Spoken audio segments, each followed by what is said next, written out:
got you. Yeah, I know what you're talking about. Okay. The UDF is pretty good. Oh, it is, for sure. Got a lot of stuff. Yeah, thank you, man. Appreciate it. All right, fire away. What's your mark today? We'll see. At what point is there a certain time that he needs to practice in order for y'all to feel good about him playing? Yeah, we'll see. We're not there yet. But is there a deadline that even exists? Yeah, we'll see. If Jamar didn't practice, what would he be listed on the injury report? It's a great question. We'd find out, I guess, if that were to happen. What are the challenges of a guy not practicing all week and then playing on game day? Well, we deal with this all the time with injuries.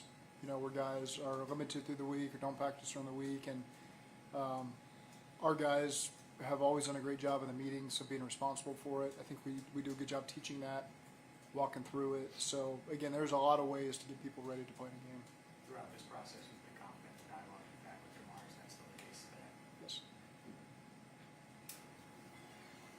What is interesting or different about the Patriots now with their coach, and what are your general thoughts on? That's a the great matchup question. on Sunday? You know, it's a great question because it is a new coaching staff in a sense. Obviously, offensively with AVP and Bob McNell, two guys that have worked here, really good coaches. They've got other coaches on their staff that do an excellent job. So, again, they'll have their own identity. It could be different than what they've done in the past. Obviously, they've been in a lot of places where they've had a lot of success. So, that's one of the challenges of week one is trying to get your best guess on what you're going to see, but being ready to adjust to the skill sets they have. Defensively, you know, their coaching staff has really been there. You know, these guys have been there. They've grown up in that system. They've played in the system. They've coached in the system. They're really good at coaching it. Again, they're always going to have some tweaks that we're going to have to adjust to during the course of the game. They do a great job with their flexibility, using their personnel in a lot of different ways. And so, and then special teams wise, they've always done an excellent job as well. You know, I know Darren's got a lot of respect. So it's a really challenging team to play against, and you've just got to ready to make adjustments as the game starts week one.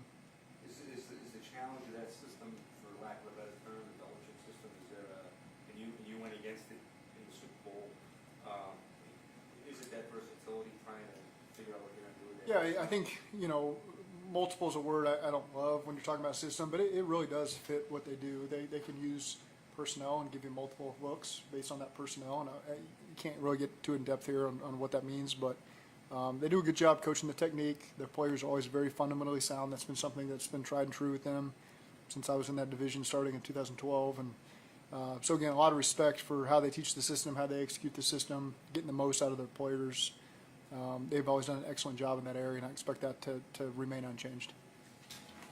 Zach, it's been a couple of weeks since that Cold Joint practice, and you kind of managed Trent Brown's snaps in those practices. Is he involved enough where you are confident you can get through a full game? I feel good. Yeah, I feel good about where he's at, what his communication's been leading up to game week. It's kind of all led to this point right here, and so far so good. Zach, when it comes to Amarius Mims, what have you seen in his progression and just kind of where he is? Yeah, just continue to get him some work and make sure we feel comfortable where he's at. In a game week, if you'd be willing to share, what has been different about Dan Pitcher's responsibilities as opposed to when he was in school last year? Well, I mean, he's taken on way more of the base down stuff, you know, whereas previously his primary responsibility was third down, and then it bled over into other areas, but now he's got to direct, you know, the base down stuff, and that's run and pass, getting with Frank, and then bringing it to me. And so he's really done a good job delegating responsibilities, how he sees it, in order for him to get the work done. He puts in a lot of hard work. He's a tremendous worker. Got a lot of respect for the thoughts he has. And then he gets me coached up, and I've got my own ideas, and then the plan gets cemented. You know, and it evolves over the course of the week. Things we just changed in the walkthrough, things will change after practice. But Dan has done a really good job fitting into the flow of what I need, because as the play caller, I've got to feel comfortable as the week goes, and Dan has done a really good job of delegating and getting all the responsibilities done so that we all feel comfortable. He said that he can best help you by being up in the group. Yeah.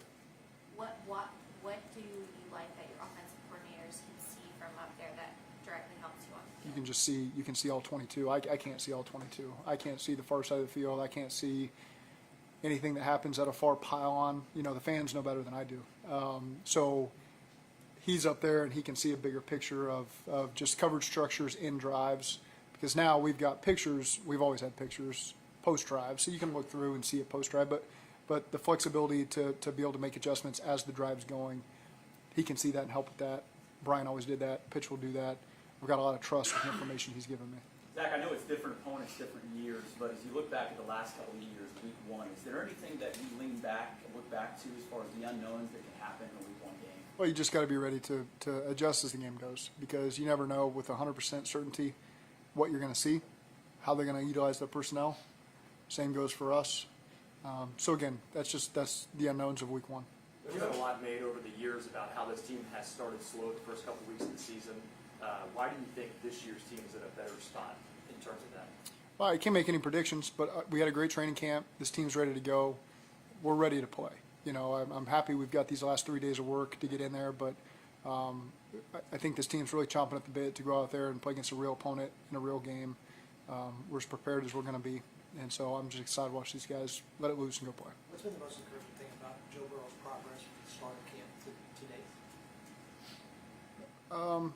I just think it's been good to have him out there for the month of August, you know, and so we can operate our offense the way we want to do it with our starting quarterback, develop the chemistry with all the other guys. We've got new guys, Zach Moss, Kasecki, you know, so there's new guys that are in the mix too that he's done a great job bringing up to speed, and so I'm just excited to see where our offense can go from there. Burrow took a leap last year with off-script explosive plays. He's talked about wanting to see even more this year. What are the factors that makes a quarterback get better at those hard-to-predict plays? Being healthy, you know, I mean, that's the biggest thing is we were obviously limited early on in the year last year and restricted by that, and once he got healthy, he was able to bring that to the table. And so, again, guys have seen that over the course of training camp, so everyone's in phase with him, knows the expectations. So I feel good about where that part of our game is. You hopefully you don't have to be outside the pocket and in that way too much, but if the coverage dictates it, then I trust his ability to make something happen when he's outside the pocket. Does he look all the way back to you? He looks great to me. Put Zach Moss as the number one running back on the depth chart.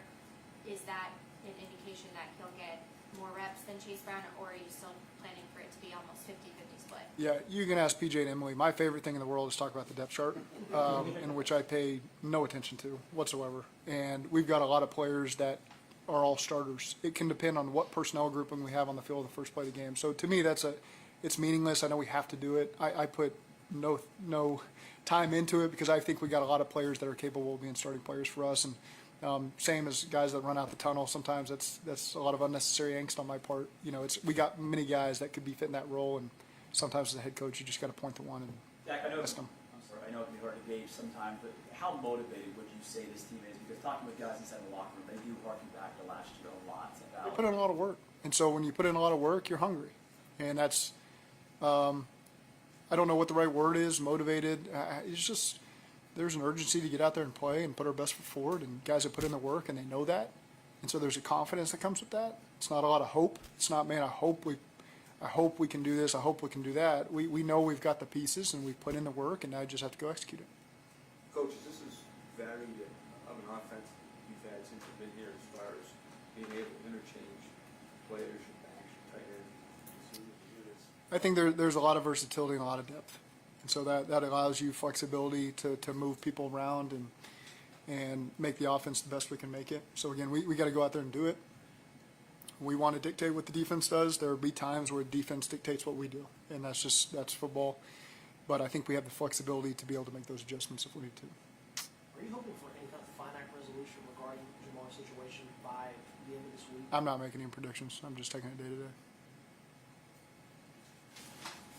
Okay, thank you. Thanks, Zach. Thanks, Zach.